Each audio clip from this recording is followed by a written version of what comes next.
हरियाणा के मुख्यमंत्री श्री नायब सिंह सैनी ने रेवाड़ी के सेक्टर 18 में फ्लाइट लेफ्टिनेंट सिद्धार्थ यादव के निवास पर पहुंचकर उनके बलिदान पर शोक व्यक्त किया। मुख्यमंत्री ने दिवंगत आत्मा की शांति हेतु ईश्वर से प्रार्थना की और शोक संतप्त परिवार को ढांढस बंधाते हुए हरियाणा सरकार की ओर से हर संभव सहयोग दिए जाने का आश्वासन दिया। मुख्यमंत्री ने कहा कि भारत मां के महान सपूत के बलिदान पर पूरे देश को गर्व है। उन्होंने कहा कि देश पर सब कुछ न्यौछावर करने वाले ऐसे वीर सपूत को वे नमन करते हैं।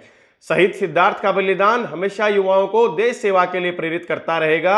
उन्होंने कहा कि सिद्धार्थ ने छोटी सी उम्र में आकाश में नई ऊंचाइयों को छुआ और जाते जाते भी सिद्धार्थ सैकड़ों जिंदगियां बचाने का काम कर गया। 2 अप्रैल को फ्लाइट लेफ्टिनेंट सिद्धार्थ यादव का जगुआर विमान गुजरात के जामनगर में प्रैक्टिस मिशन के दौरान उड़ान भरने के बाद शहर के करीब 12 किलोमीटर दूर एक गांव सुरवदा के मैदान में क्रैश हो गया था। विमान में प्रैक्टिस मिशन के दौरान सिद्धार्थ के साथ मनोज कुमार भी साथ थे, जिन्हें हादसे की स्थिति को देखते हुए उन्हें पहले ही एग्जिट करवा दिया गया और खुद विमान को जानमाल के नुकसान से बचाने के लिए आबादी से दूर ले गए और क्रैश हुए विमान में वीरगति को प्राप्त हुए। एक होनहार वो युवा साथी था जिसने एक छोटी सी आयु में ही आकाश में ऊंचाइयों पर स्पेस में उन्होंने छलांग लगाने का जो उनका एक सोच थी, जो उनकी एक ख्वाहिश थी, घटनाएं वो घटी है और हमारा होनहार बच्चा उस प्लेन में क्रैश होकर के चला गया और जाते जाते भी उसने सैकड़ों लोगों की जान को बचाया। ऐसे दिवंगत आत्मा को मैं नमन करता हूं। परिवार के बीच में आज आया था क्योंकि वो बच्चा देश के काम आया है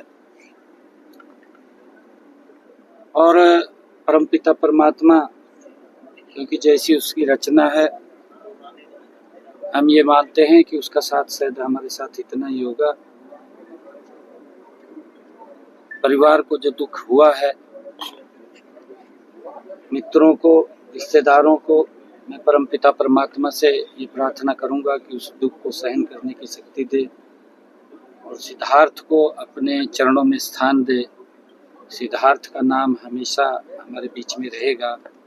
मैं उनको प्रणाम करता हूँ, नमन करता हूँ। सर, एम्स का नाम उनके नाम से नामकरण करने की भी डिमांड उठी। मांग पत्र दिया हुआ? देखिए, मांग पत्र दिया है और सरकार की तरफ से पूर्ण रूप से सरकार परिवार के साथ है, हमने कहा है, और जो भी उसके अंदर मांगे होगी वो देख करके विभाग से उसको भेज करके जहां वो पूरी होने की होंगी उसको अवश्य। सर, पहलगाम में भी कल हमला हुआ, जिस तरीके से हरियाणा का लाल, दुर्भाग्यपूर्ण है। एक कायरतापूर्ण हमला सैलानियों के ऊपर वहां पर किया गया है और वो हम कहेंगे कि एक छोटी सोच का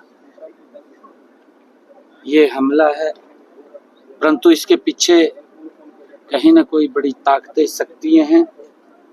जिस प्रकार से उन्होंने व्यक्ति को नहीं, धर्म के नाम के ऊपर धर्म को आगे करके पूछ करके तब टारगेट किया है, ये दुर्भाग्यपूर्ण है।